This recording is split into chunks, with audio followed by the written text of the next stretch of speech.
Hi, everybody. I'm Brittany Lewis, a breaking news reporter here at Forbes.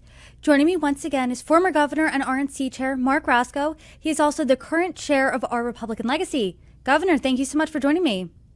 Thank you. It's a privilege. Governor, I appreciate you coming on because when we last spoke was in December and we talked about Venezuela and the boat strikes. And obviously, there have been some significant developments, to say the least, when it comes to that story. I think that's really an understatement because over the weekend, U.S. military forces launched an attack in the capital of Venezuela that ultimately ended up in the capture of the country's sitting leader, Nicolás Maduro. Currently, Maduro is in a New York City jail right now where he faces drug, narco-terrorism, and weapons charges. But after Maduro was apprehended, President Trump said that the United States will run Venezuela. So to start off the conversation, what do you make of that operation and then the events to follow? Well, first of all, it's a flagrant violation of the law. It reveals, obviously, that we have a president, an imperial president, who doesn't give one whit about the law of armed conflict or the UN Charter or the Constitution of the United States or the rule of law.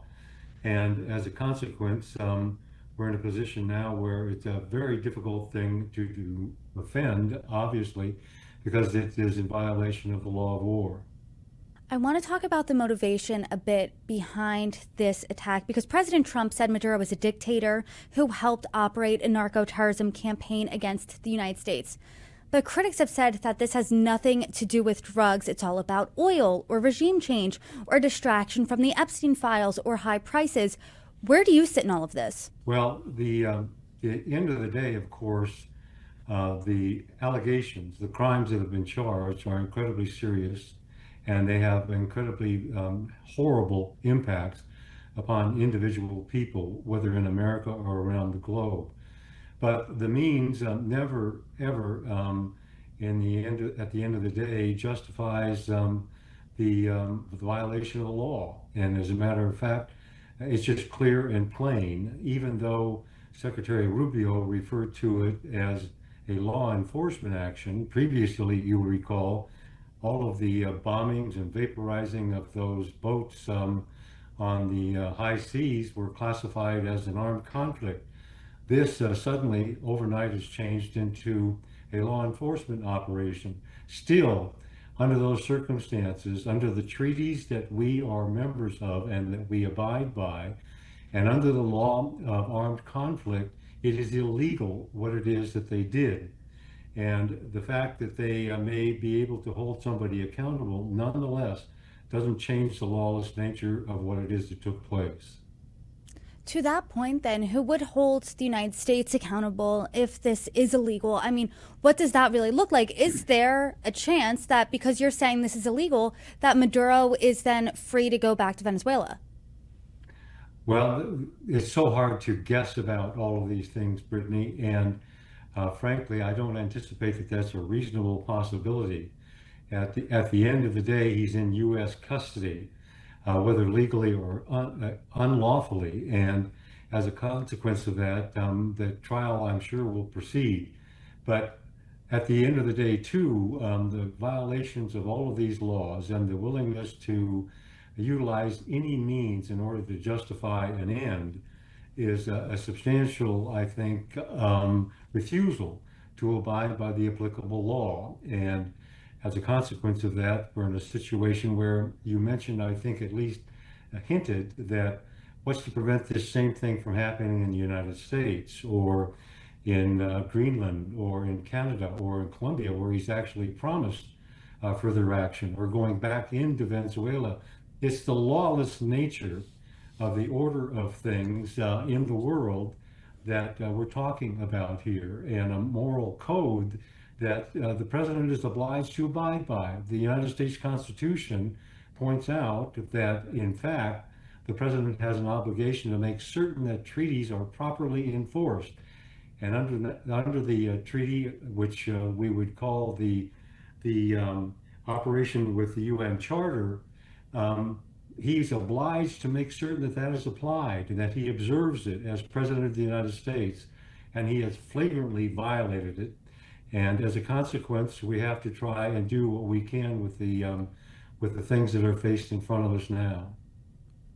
To that point, Senate Minority Leader Chuck Schumer said that he did not receive assurances that we wouldn't go into other countries. President Trump has made comments like Cuba's ready to fall. He said that the United States needs Greenland from a national security situation. We need it from the standpoint of national security. Do you think that this raid in Venezuela is a slippery slope here? The United States is going to raid other countries, A, and B, domestically, is there really an appetite for that? Well, it's hard for me to guess about the appetite of the people of America, but when you're tearing apart the Constitution, I suspect that it is not going to sit well and shouldn't sit well with what people expect under these circumstances. And does it set a horrible precedent? Yes, it obviously sets a horrible precedent because he's not only talked about these particular issues, these new invasions, he's promised to go back into Venezuela. He's also talked about taking umbrage with the comments from the president of Colombia, and that he's not the least bit deterred from taking off into Colombia as well. In addition to that, you've had him discuss Greenland before and talk about, I think his quote was, "I'll do what I have to get a hold of Greenland." In addition to that, they've designated a number, his administration that is, of other countries, 9 other countries that they believe that they want to keep a focus on. They've designated as the countries that are illicit drug producing countries, which is what they started with Venezuela as well. So this is, I think, a part of a plan and a view of the world that reveals a conspiracy of sorts that has just unbelievably horrific impacts, not only on the United States, but on the entire planet. I mean, what's the likelihood of a potential war, do you think? Because as of now, Secretary of State Marco Rubio said that we're not in a war with Venezuela, but the United States also did launch a military operation, extracted the sitting leader, brought him to our country, and then said we're not at war, and then said that that was because of drugs. I mean, what's the likelihood that we could eventually be going to war? Well, I think, frankly, with all due respect to the Secretary of State, he's speaking out of both sides of his mouth, because on the one side he's saying there's no war between the countries. What he authorized, what the president authorized, and what happened in Venezuela was an act of war. That is clear and plain on its face.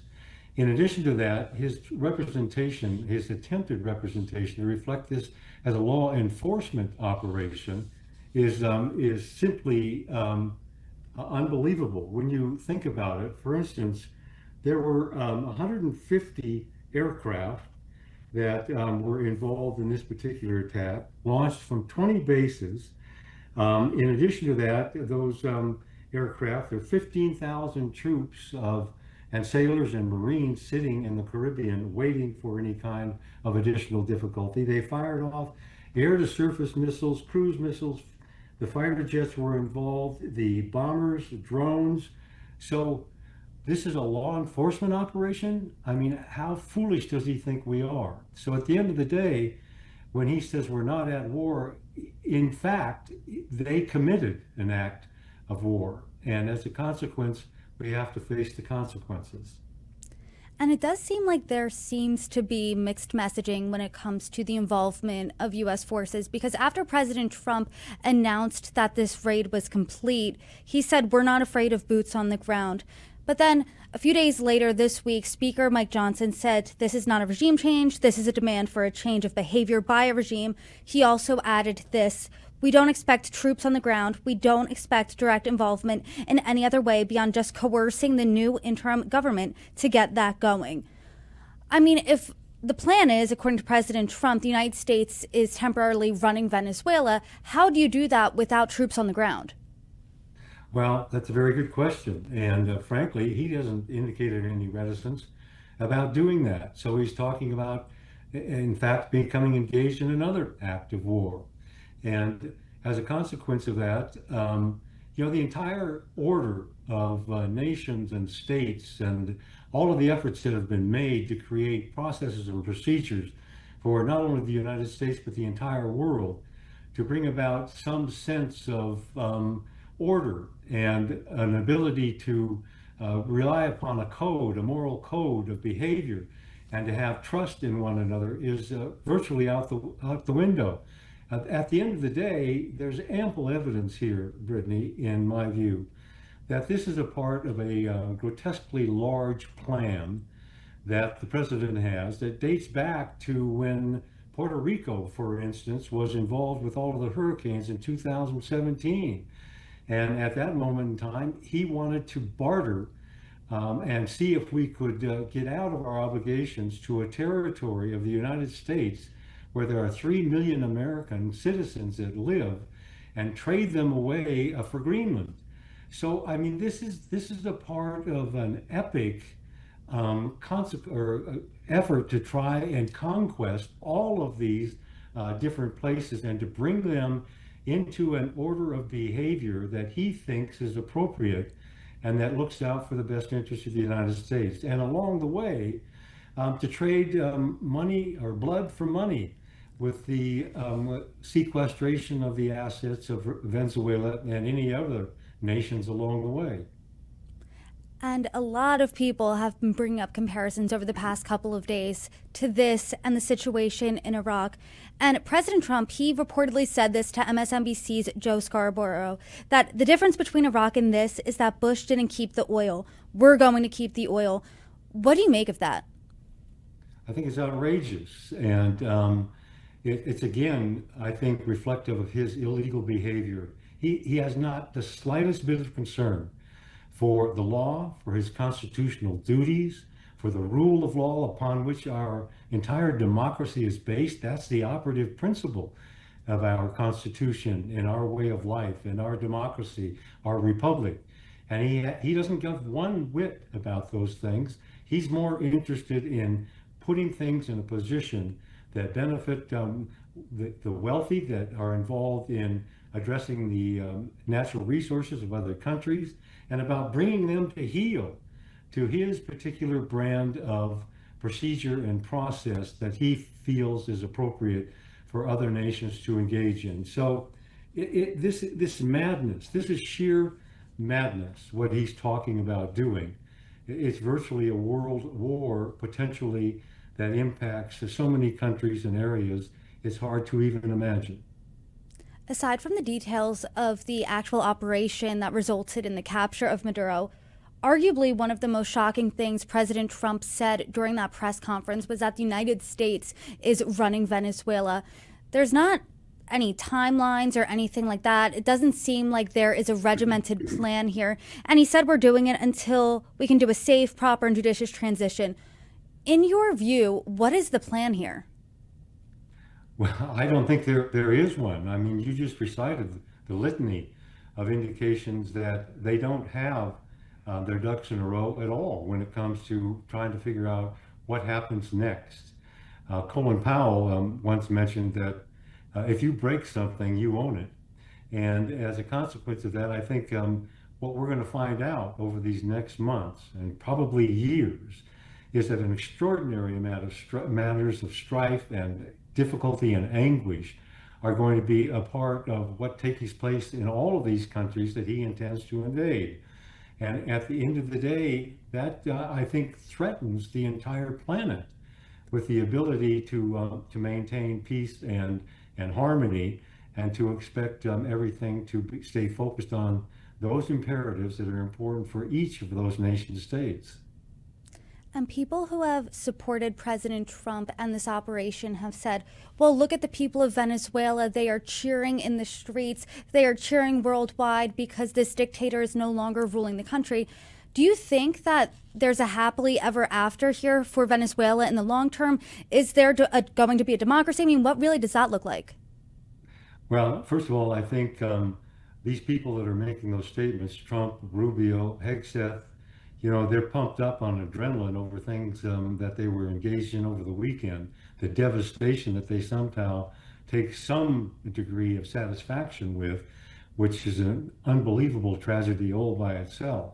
And at the end of the day, I think we're just in for a huge number of problems. Take a look at what happened in Iraq and the resettlement, and what it was that we tried to do by exporting our demands and our requirements upon states which Trump at one time opposed, but now finds to be entirely acceptable in terms of his presiding over these affairs. So I think that it's going to be a horrible mess, and it's going to bring about a lot of strife and a lot of anguish and a lot of pain for the people of the United States and for people around the world in these nations that he has some intention of trying to throttle. I think if you're a millennial or older right now, you're looking at the videos and the images coming out of Venezuela of people celebrating the capture of Maduro. You're reminded of those pictures and images and video in Iraq years ago of people celebrating the fall of Saddam Hussein's regime, because ultimately democracy didn't follow long after. I mean, I'm curious, what lessons from history are you thinking about right now? Well, I think the number one thing that we ought to recognize is that regime change is a fantasy. It's not something that you can bring about by these military actions. It didn't happen in Panama, it didn't happen in Iraq. There have been other instances where our efforts in that regard have ended up being a nightmare for long periods of time. So my expectation is what he's unleashed here in this madness is something that is going to be trial and tribulation for the people of the United States and people around the world for some significant period of time.